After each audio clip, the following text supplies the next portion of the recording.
السلام عليكم ورحمة الله وبركاته. أهلا بكم فيديو جديد من قناة أهل اسكندرية. النهاردة ثالث أيام عيد الفطر المبارك. هنتابع معاكم احتفالات أهل اسكندرية بعيد الفطر المبارك في ثالث أيام العيد.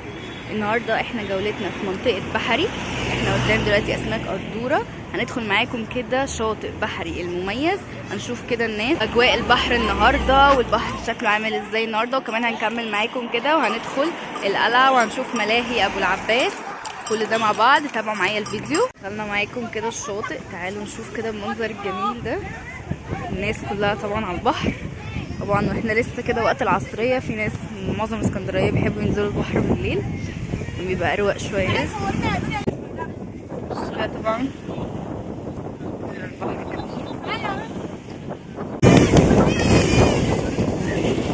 كده. الناس النهارده تالت يوم عيد، مستمرين الناس في الاحتفالات ونزول البحر. طبعا امبارح كان ازحم من كده بكتير. البحر هادي طبعا، في نسمة هوا، بس الشمس طالعه الحمد لله، والميه متعتبرش ساقعه. كده البدلات اللي جوه، ناس منظرها اهي بدلات. احنا كده في منطقة بحري ماشي، المراكب اهي قدامنا الناحية التانية، والقلعة اهي برضو. هنحاول ندخل مع بعض برضو القلعة كده، نشوف برضو الناس الناحية التانية. انا بس حاولت ابدأ بحر بحيث ان احنا في النهار عشان التصوير يكون واضح.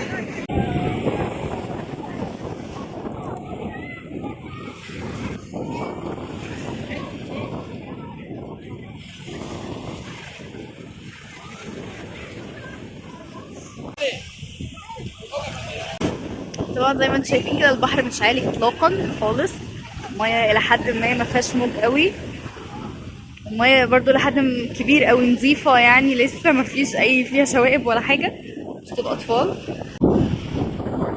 كده. والشاطئ ده ما يعتبرش كده زحمه، يعني الشواطئ اللي هي هتبقى ناحيه سيدي بشر ومحمد نجيب وميامي والمنظره دي هتبقى زحمه اكتر، ان دي اصلا منطقه مصايف. الشاطئ ده يعتبر كده اهدى شويه، شاطئ بحري، يعني اهالي بحري بقى والمنشيه ومحطة الرمل ممكن يجوا الشاطئ ده لان هو اهدى شويه.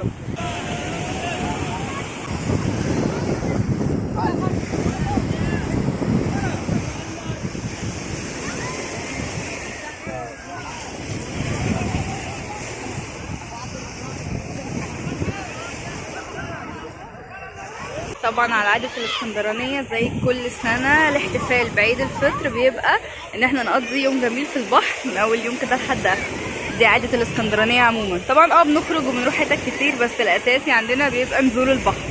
كل اهل اسكندرية كده طبعا، اهالي جميع المحافظات دايما بيجوا اسكندرية عشان يقضوا ال3 ايام دول البحر، على بال ما نرجع تاني للشغل ونرجع تاني للدراسة. استمتع كده كام يوم، الحمد لله على حظ كل اهل اسكندريه واهل كل المحافظات ان البحر هادي كده، والدنيا برضو مش ساقعه قوي. هنكمل معاكم كده جولتنا. ده كده شط تاني قرب الشط بتاع البحري، ما انتوا شايفين كده الناس في البحر مستمتعه. احنا في منطقه بحري، الزحمه شديده قوي قدام. صديق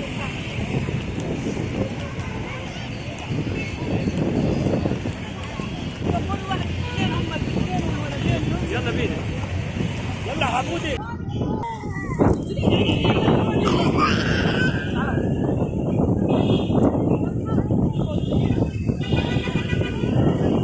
الناس نازلين تحت عشان يتصوروا على الصخور.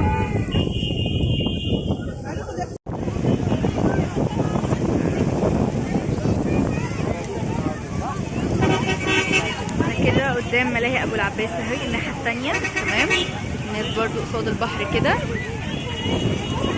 بيأجروا مراكب صغيره.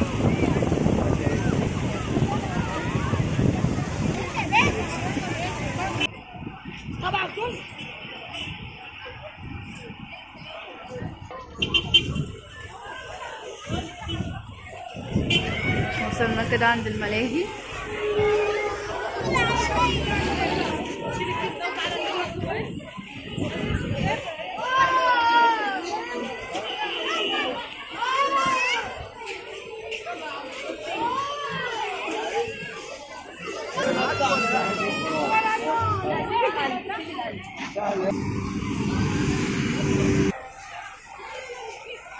كده احنا عند جامع ابو العباس اهو، الملاهي اهي. طبعا زحمه شديده.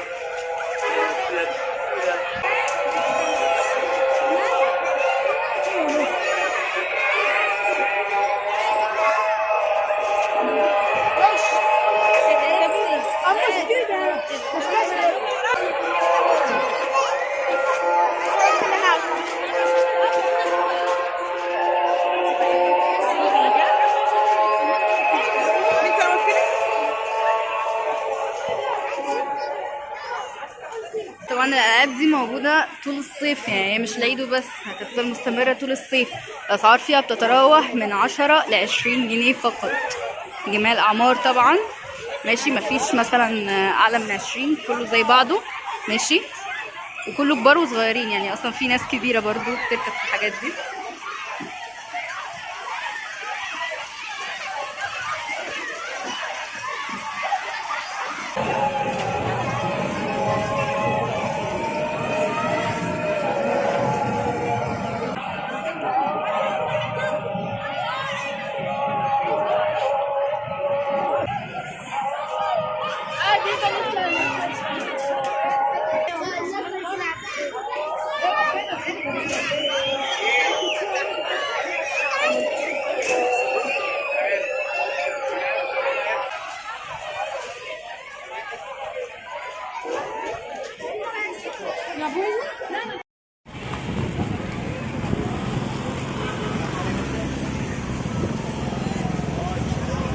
الناس برضو بتركب الخيل كده، بصوا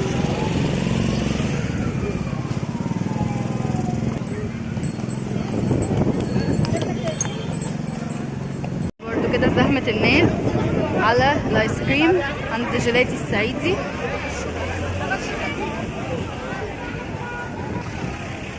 برضو محلات الكشري والكبدة كده في بحري.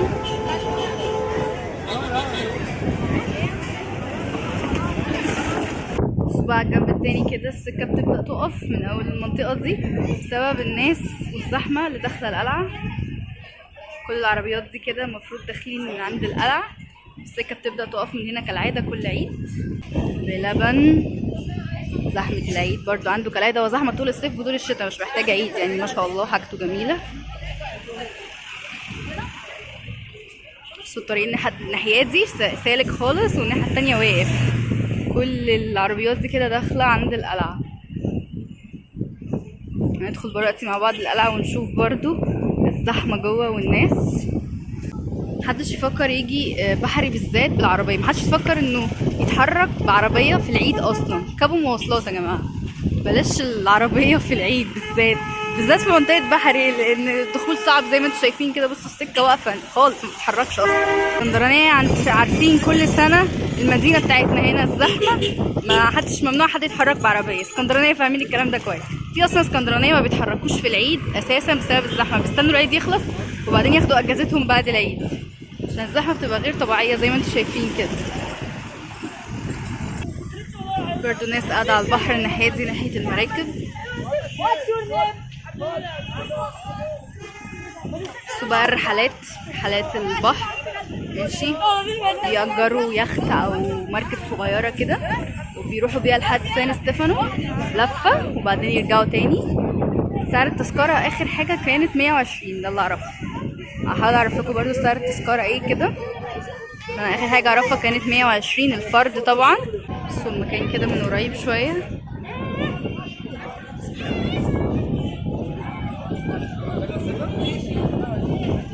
بصوا برضو الطريق الناحية التانية كده زي ما انتم شايفين واقف برضو، بيتحركوا بالعافية. كنا كده عند المدخل بتاع المراكب، تعالوا نشوف بس كده الاسعار ايه جوه. انا سالت كده في المدخل، قالوا لي ان الفرد سواء لانش او اسره، يعني سواء مثلا انت طالع مع لوحدك او طالع مع اسرتك او صحابك 150 فرد. الدخول لانش 150، بيوصل لحد سان ستيفانو وبعدين يرجع تاني. طبعا بياخد لفه في الميه يعني مش بيمشي دايركت، بس فرد ب 150.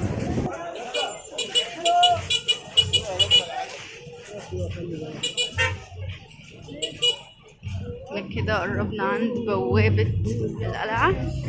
اي حد بيفكر يجي بحري سواء حتى في الصيف، احنا خلاص مثلا النهارده تالت يوم العيد، اي حد بيفكر يدخل بحري في الصيف ما يجيش بعربية خالص، يدخل على رجله كده مواصلات.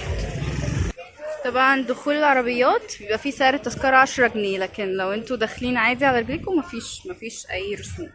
الرسوم دي بتاعت العربيات بتبقى سعر الباركنج نفسه.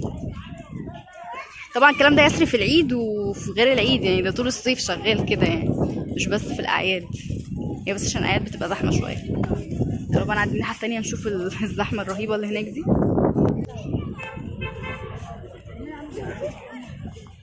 ليه نصوروا الجرح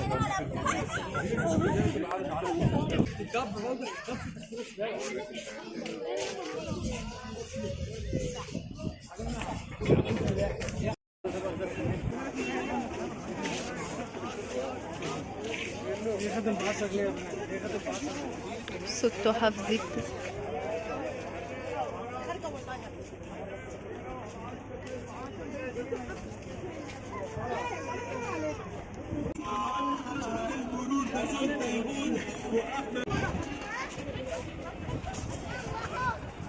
وصلنا كده لحد القلعة جوه. تمام، زي ما انتم شايفين في رحلات سياح، الاتوبيسات بتاعتهم كده موجودة بره، يدخلوا جوه القلعة. انا شفتهم وانا داخلة من بره. ماشي، زي ما انتم شايفين كده الناس برضو الناحية التانية، المراكب، قاعدة جميلة، الشمس طالعة والجو جميل الحمد لله على حظنا. كده احنا عند الممشى الجديد عند بحري. الممشى ده كده جنب القلعة بالظبط، ده ما بقالوش كتير مفتوح، بقاله كام شهر، ما كانش كده زمان. ماشي، طبعا مكان جميل، احسن مكان للقعدة، احسن مكان للخروج بدون رسوم، بدون ما تدفع اي حاجة، انت واسرتك او انت واصحابك تيجوا هنا تقعدوا قعدة حلوة في مكان زي ما انتم شايفين كده حلو ونظيف. ماشي، وجنب القلعة مباشرة، جنب البحر، انك عايز تأجر مراكب، عايز تقعد تاكل وتشرب انت واسرتك، عايز تتمشى برضو في ممشى. كنت معاكم النهارده من اجواء احتفالات اهل اسكندريه لتالت يوم في عيد الفطر المبارك، وباذن الله في جولات تانية كلها شبه دي في الصيف بقى، لما الدنيا تتظبط شويه والناس تخلص امتحانات. هنعمل باذن الله جولات تانية عن الفسح في اسكندريه والخروجات الحلوه واحسن الاماكن. لو عجبكم الفيديو، لو بتتابعوني من اليوتيوب ما تنسوش اللايك والسبسكرايب، لو بتتابعوني من الفيس ما تنسوش فولو ولايك للفيديو.